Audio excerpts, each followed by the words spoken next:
ఎన్టీఆర్ జిల్లా సెక్రటరీ అండి. ముందు గవర్నమెంట్ వచ్చే ముందు 0117ని రద్దు చేస్తానని చెప్పి రద్దు చేయకుండా దాన్ని మోడిఫికేషన్స్ అని చెప్పి యాజ్ టీజ్గా అలాగే జరిపిస్తూ ఉంది. ఇప్పుడు ఇచ్చినటువంటి బదిలీ షెడ్యూల్ ఎమ్మటే రిలీజ్ చేయాలి. ఈ బదిలీ షెడ్యూల్లో కూడా యూపీ స్కూల్ వ్యవస్థను అనేది రద్దు చేస్తూ ఉన్నారు. దాదాపుగా మన జిల్లాలోనైతే ఒక్కటి కూడా యూపీ స్కూల్ ఉండే విధంగా లేకుండా ఉంది. యూపీ స్కూల్ని యాజ్ టీజ్గా కంటిన్యూ చేయాలి.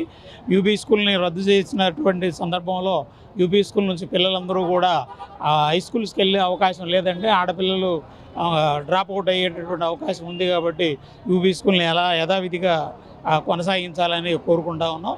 అలాగే మాకు ఇవ్వాల్సినటువంటి డిఏలు కానీ పిఆర్సీ కమిషనర్ వెంటనే వేయాలి.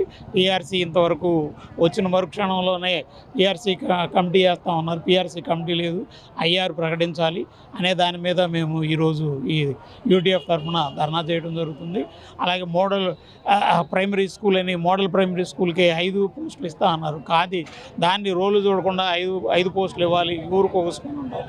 ఓకే, దాంతోపాటు యూపీ స్కూల్ని యథావిధంగా కంటిన్యూ చేయాలి అనే దాని మీద ఈరోజు మేము ఈ ధర్నా శిబిరంలో ఉన్నామని తెలియజేస్తాం. ఎక్కడండి ఈ విద్యా వ్యవస్థలో ఏ మార్పులు తీసుకొచ్చారు? 0117 రద్దు చేస్తున్నారు. ఏం రద్దు చేశారు? ఏం రద్దు చేయలేదు. అలాగే ఎటువంటి మార్పు రాలేదు. ఇంతకుముందు ఉన్నటువంటి విద్యా వ్యవస్థ ఎలా ఉందో ఇప్పుడు అలానే ఉంది. ఎటువంటి మార్పు ఇంతవరకు అయితే ఎటువంటి మార్పు రాలేదు. తెస్తా అన్నారు. ఇదంతా గవర్నమెంట్ స్కూల్స్ వ్యవస్థ లేకుండా చేయడం కోసం చేసేటటువంటి వెతుగాళ్లే తప్ప ఈ గవర్నమెంట్ స్కూల్ని అభివృద్ధి చేస్తామని ఒక పక్క చెప్తూనే రెండో పక్క ఇది నాశనం చేయడానికి ఉన్నటువంటి పరిస్థితులు కనపడతా ఉన్నాయి.